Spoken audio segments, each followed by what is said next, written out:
Hors limite, le festival des bibliothèques de Seine-Saint-Denis. Je ne rencontre plus d'obstacles. Hors limite, Mon succès va grandissant.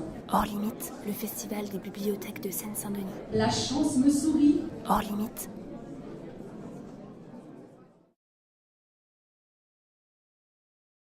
Tu peux nous lire un petit Oui. Tu veux en choisir un ou choisis, mais Allez.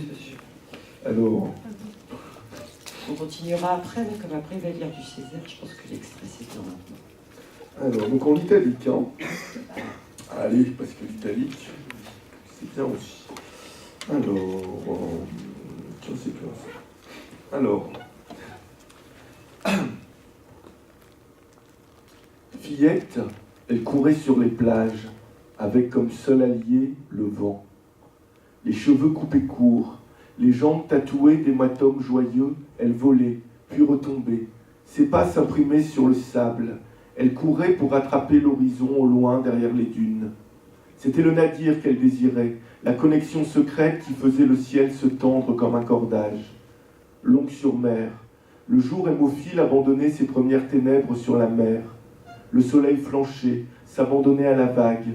Pour un jeune alchimiste au verbe haut, cela eût pu sembler l'éternité, mais pour une gamine insolente, l'éternité n'était que chimère. La fillette revenait par les falaises, le chemin des trépassés, elle s'écorchait dans les futaies, les chardons sur la berge.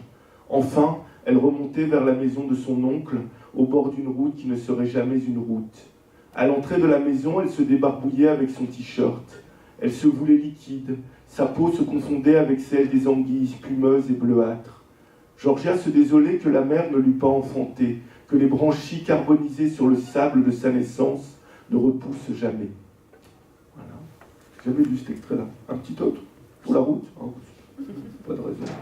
Alors, celui-là. Alors, pas trop long, pas trop court. Pas facile. Ah oui, ça c'est bien. Alors, un petit peu.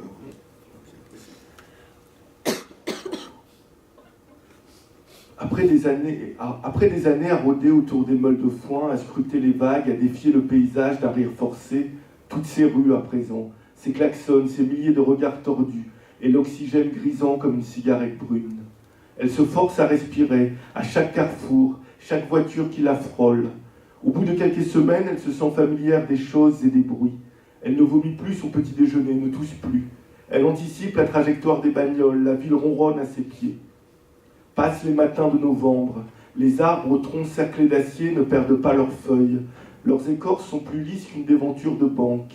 Les arbres d'ici n'ont d'autre fonction que de donner l'illusion d'une échappatoire vers le ciel. Mais pour Georgia, qui connaît la forêt profonde et ses mystères, ces arbres-là sont factices. Il faudra des années pour qu'elle perçoive, dans le tohu-bohu de la cité, les soupirs et les silences qui font de cette ruche mécanique un orphéon véritable. Georgia n'a guère le choix et accepte des boulots où le désir n'a pas lieu d'être. Elle vend des rubans dans des merceries minables, emballe des chemises de soie, des cravates à motifs vulgaires. Elle vole dans la caisse et se fait virer. Le lendemain, on la retrouve serveuse en jupe courte dans une brasserie de l'avenue. Les bières sont lourdes, les pourboires jetés sur la table, les regards salaces. Après quelques mois, elle possède ce qui constitue pour beaucoup un aboutissement.